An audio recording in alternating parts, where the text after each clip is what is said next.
My first work out of graduate school was in opera performance, so that was a first taste of it and got me very hooked. I'm from Cooperstown, New York, where the National Baseball Hall of Fame is, but also where the Glimmerglass Opera is.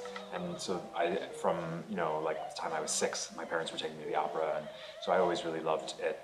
I think because it was basically the thing that I saw, the kind of performing arts I saw before I saw plays or before I saw, dance or anything else. RB and I first met as assistants on actually more than one project. We met sort of over the space of 2 years and became friendly, and I think partly bonded over a desire to do opera projects that were maybe different from the traditional mode of doing things. It would be so cool if we took opera back to the way it was when these pieces were originally being written. When Handel was writing operas, it wasn't as formal as it is today. It was more about all these people coming together and just being in a big space, and they didn't turn the house lights down, the lights were just up, and people were talking through the whole performance. It was very social. Semele is about a lot of things. Simply put, maybe it's about an ambitious young woman who isn't quite happy with the hand that life has dealt her, and simply put, wants to be immortal.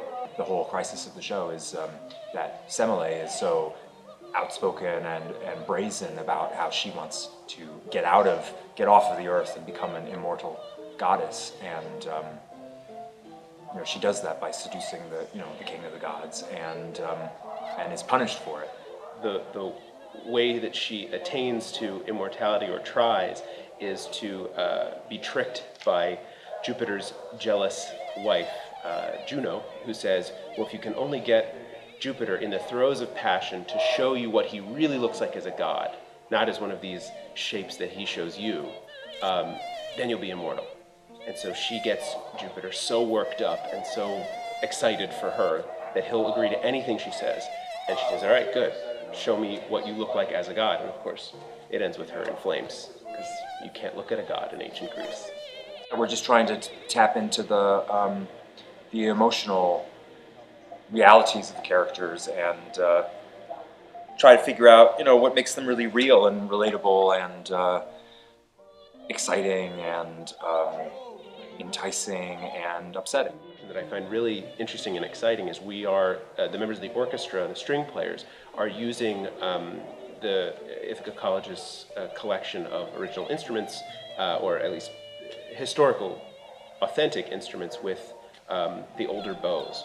Now, that to the regular audience, that may sound kind of technical, but it makes a big difference in the way the music sounds. We're taking down all the curtains and taking away a lot of the lights and just exposing the whole giant space as its own architectural thing, and the set sort of sits in the middle of it.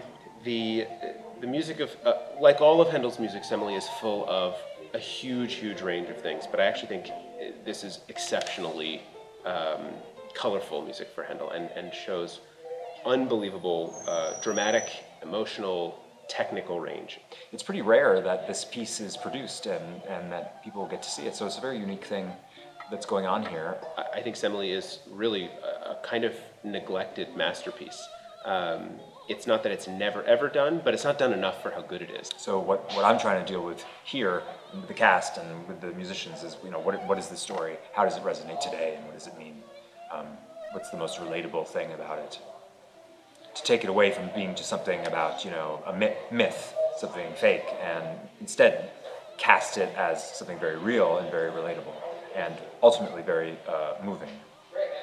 And of course, there's always this question of why do we revisit these old pieces? How are they relevant to us today?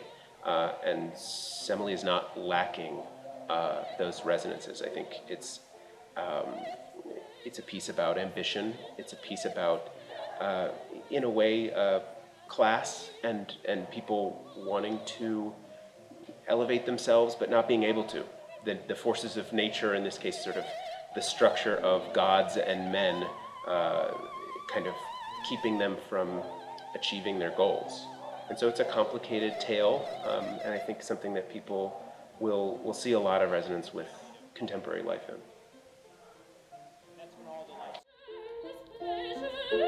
in.